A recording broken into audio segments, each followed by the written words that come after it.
what the Bible says. The Bible says Jesus never uttered a word to her. Jesus ignored her. Jesus did not even behave as if a human being was talking. Do you know how it feels for you to be ignored? If it were to be in our present generation, where people are quick to condemn, they will say, this kind of Jesus, what type of Jesus is this? Who does he think he is? Why will he behave like this? Why did he ignore that woman? Hold on, that is just one out of many. That is just one out of many. The Bible says Jesus did not utter a single word. I don't know why. I took my time to see if I can study to find out the reason, and a Bible commentary began to say that the reason why Jesus kept quiet, so that the ministry of compassion will waken in the life of the disciples. But when I wanted to juxtapose that with what the disciples did later, the disciples came to Jesus and began to feed the stopped. In fact, they were drinking malaria for Jesus' sickness. How? Ask me how and I will tell you. What is their business? The master kept quiet for a reason. But they saw the woman's persistent request to see Jesus, to talk with Jesus, calling him thou son of David, as a disturbance to their ears. To them, they have known Jesus as Oga. Jesus is their master, is their boss. They are their disciples. What a privileged position. Disciples of Christ. So before you come, they are PAs. 12 of them are disciples. You can classify them as special advisor to Jesus, special personal assistant to Jesus. They did not allow that woman to come close. They even went to the master and advised the master and said to the master, send this woman away, for she is constantly disturbing us with her shouts. O son of David, have mercy.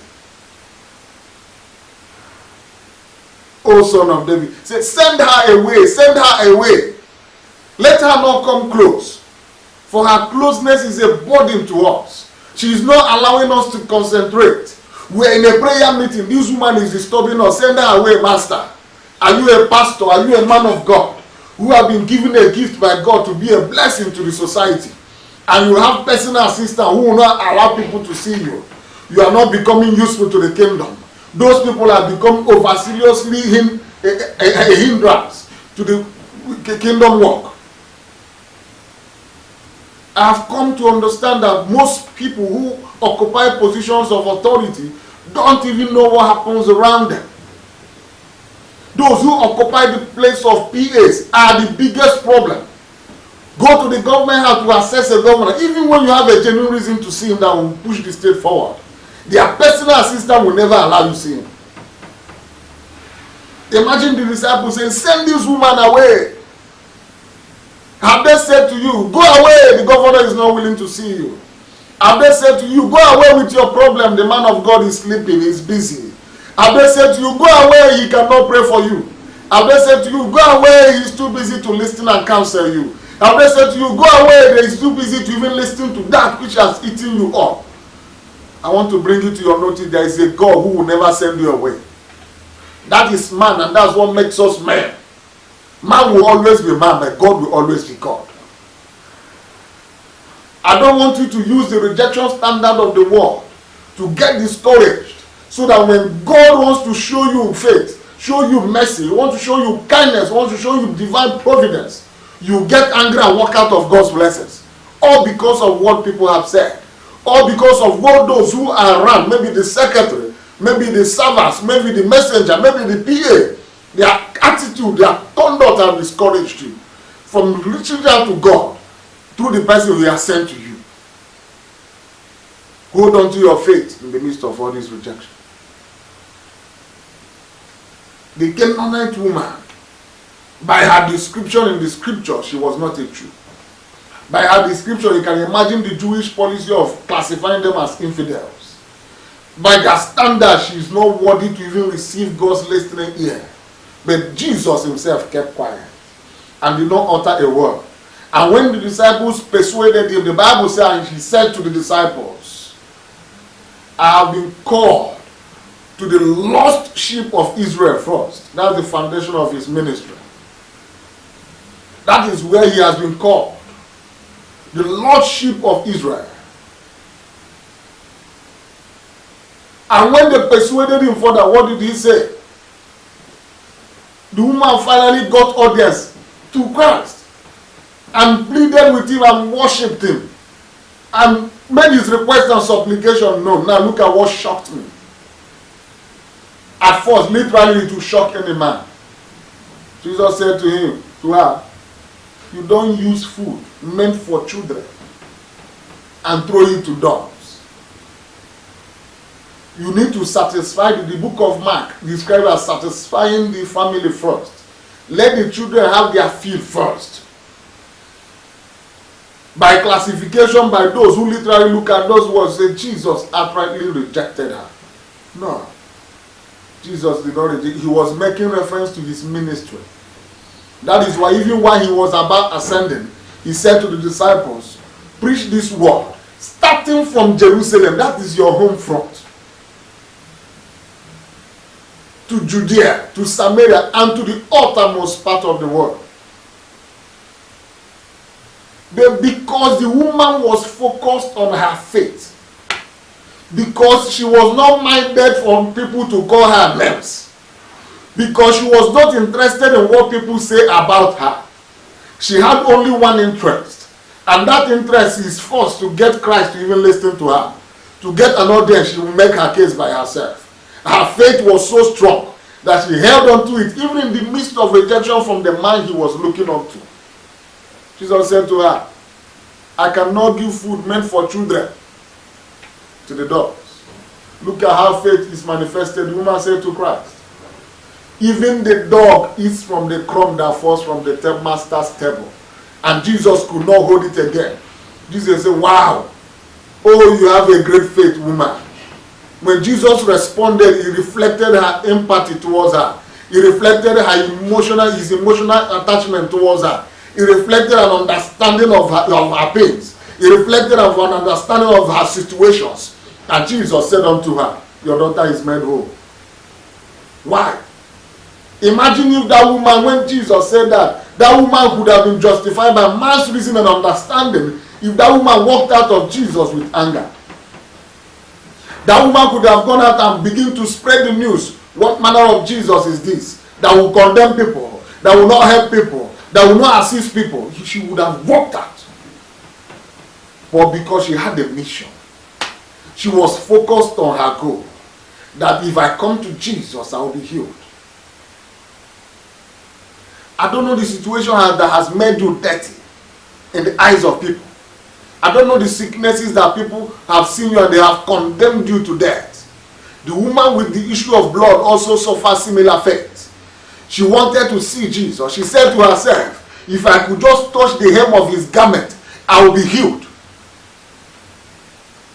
But if you look at before she could come near Jesus, she was smelling. She was dripping with blood all over.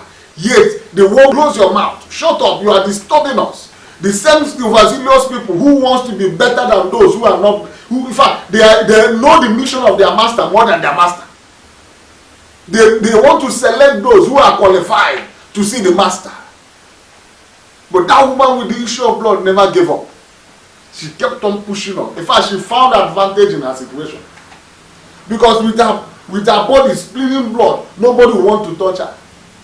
And for that, she created a pathway for herself.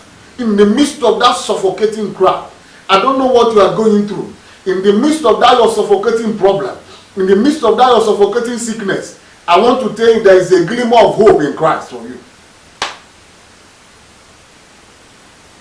People have told you your sickness has defied medical solution. Tell them it has not defied the God you serve. I want to introduce to you a man called Jesus. A man whose strength is made manifest in our weaknesses. In Igbo parlance, we say, there are so many things I want to tell you about him, but time will not allow me. I want you to have faith. Have the world rejected you because of your peculiar problems? Have you sought for a job and you're unable to find? Look inwards. There are gifts inside you that God can use and make you great. Have your people rejected you? You look yourself, you are old, you are marriable. Who told you that? O daughter of Zion. Who told you that God cannot bring your man to you? Who told you that God cannot give you that child? Who told you that God cannot create your situations and make it better? Who told you that your God is beyond turning away your situations? Who told you that? Have they said a lot of things to you that have dampened your faith, that have made you question your faith in God? I want to encourage you. In the midst of that worldly negative antics or tantrum they have thrown at you, hold on to your faith. Because you know for sure, those who think you are not worthy to come near the master, tell them that God said, even the dogs are worthy of the crumbs that come from the master's table. And when that crumbs comes down, you know what it comes down with? It comes down with healings. When that crumb that falls from the master's table comes down, you know what? It comes down with solutions that turns your situations around. When that crumbs that fall from the master's table comes down, you know what it comes down? It comes down with changes that will elevate you beyond measure. It comes down with blessings that only God can give. Paul said in the book of Titus, chapter 3, he said, even us, we were once sinners, we were once condemned, yet grace of salvation through Christ did what? Found us. That's the book of Titus, chapter 3. Stop condemning yourself. Stop allowing situations around you dictate your relationship with Christ. Stop allowing situations around you dictate your relationship and how you relate with Him. Stop allowing what people say commandeer you into faithlessness. Stop allowing what people have said or the rejection they have meted towards you to tell you that your destiny is limited by what people say. No man has a right over your destiny. When they say you are not worthy, you don't have the cognizant experience to be worthy of God's blessings, tell them that even the crumbs that comes from the master's table is worthy to make you worthy. And you that is in a position of authority, you have constituted yourself as a stumbling block. Stay aside so that the message of God will be preached. Stay aside so that the salvation will be preached. Stay aside so that the blessings of God will reach people.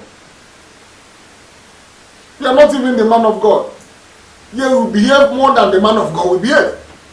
You are not even the governor. You are more governor than the governor himself. You are not even the Holy Spirit. Yet you behave more than the Holy Spirit. Steer clear so that God's message will be passed to people. Stop telling the masters what to do.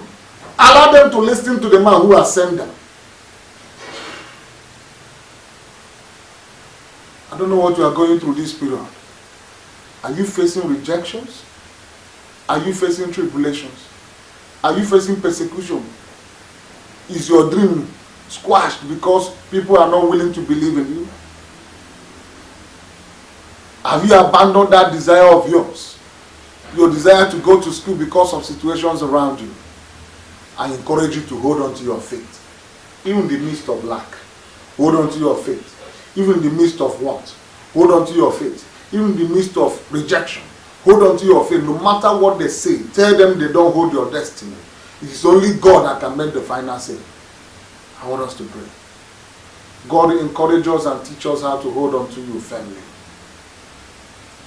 May we not, because of situations and circumstances around us, begin to doubt and have unbelief in our belief. Help us, O God, and strengthen our faith.